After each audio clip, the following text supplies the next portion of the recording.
Let's talk about Canada's under-17 failure. First of all, I have had the opportunity of coaching some of these young men at the under-17 roster. I've watched some of these young men. I do not for 1 second put the blame on the players. They're young men, and I cannot put the blame on them. And I'll tell you why. First and foremost, I've coached some of these players.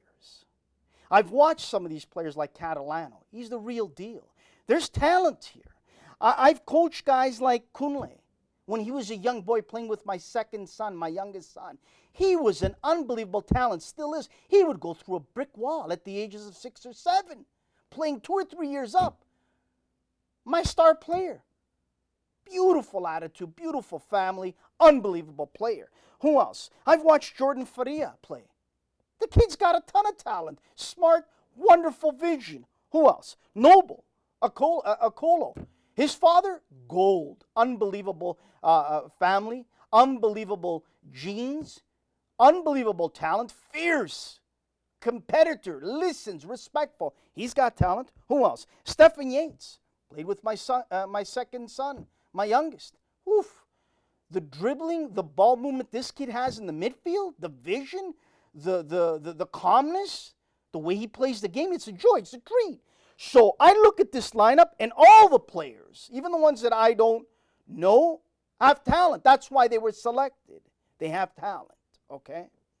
The buck stops with the coaches. You don't get the job done. I'm sick and tired of the excuses of saying X, Y, Z. No more excuses. You didn't get the job done. I'm sorry. We need a fresh voice.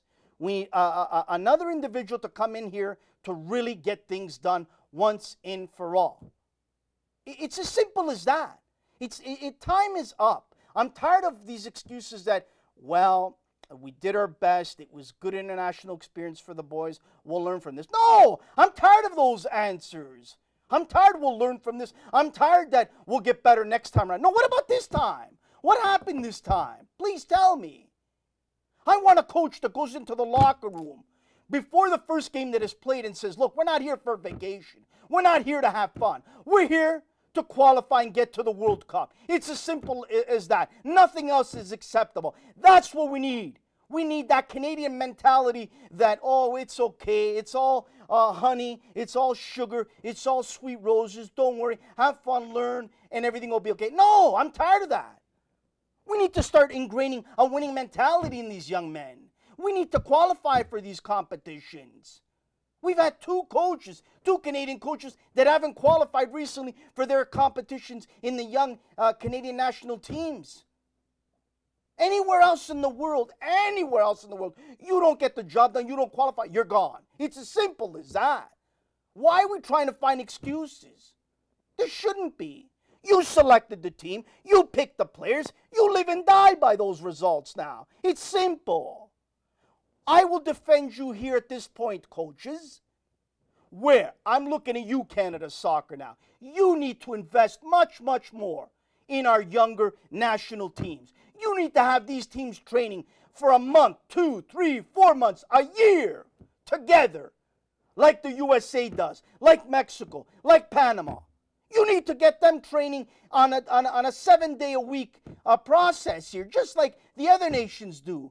They need to understand each other. If this is the roster that you selected and you believed in, they should be training day in and day out, 7 days a week, twice a day, for 2, 3, 4 months leading up to this competition. Don't put them together, Canada Soccer, 2 weeks before and say, here you go, qualify. No, that's a disadvantage to the coaches. I'll back them up there. But I'm tired of the excuses. I'm sick of it. And guess what? The head man, Octavio Zambrano, I welcomed you, and I still welcome you, and I back you 1,000%. But now, the clock's on you. The spotlight's on you. I don't want to hear I'm analyzing and I'm looking and I'll see. No. They didn't get the job done. I don't want them to be back to be given a second opportunity. It's simple. Let's bring in some fresh voices, some new people that can help analyze. The other thing is this, and I want to say this with all due respect, looking at this roster, God bless the 3 clubs that the majority of the players came from. We know who they are. How about looking at some of the other clubs out there that have some gems all across Canada? How about looking in BC to some clubs that might have some players that maybe you've never heard of, a gem? How about in Southern Ontario, where there's an abundance of players that might not get looked at, or the respect of even getting a phone call or email return to come and watch from their coaches? How about out in Saskatchewan, Manitoba, Alberta? How about going to look at some of those clubs and showing them some respect to see if you can find a diamond or 2 or 3 in the rough, instead of just going to the same 3 clubs week in and week out, leading up to the competition and saying, I'll take him, him, him, and him. How about going and look all across the country? Like, I'm sick and tired of this mentality we have here in Canada that it's okay, we'll try and we'll get better next time. No! We need to ingrain in the minds of our young teens, not below that, but I believe in our young teens, the winning has to count, and it is vitally important for us to develop and progress. We need to progress, and we need to develop players that we can go on to these competitions. We're not getting to these competitions, and it's a disgrace. I talked to someone today who's down there and said to me, Anthony, there's a lot of agents here from all over the world, a lot of scouts from all over the world from clubs, and guess what? Guess what? They look at Canada and they just say, nah, there's nothing there. Forget it. Cuba beat us. With all due respect to Cuba, we have all the resources here in this country. We have double or triple or maybe quadruple more of the money invested in this than Cuba does in their squad. We have the best of everything, and we lose to Cuba? Come on.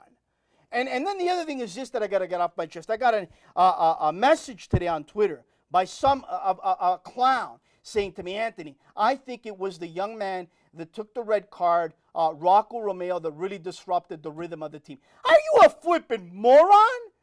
Do you need your head examined? You're going to blame it on one kid that took a red card that made a mistake? You're a knucklehead. How can you blame it on one kid? I don't blame it on any of them.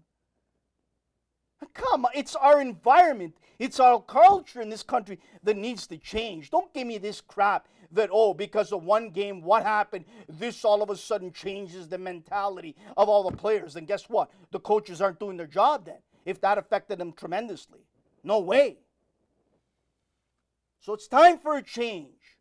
The clock is on you now, Mr. Zambrano, to make those changes and bring coaches in from wherever you like, and bring a winning mentality into this country.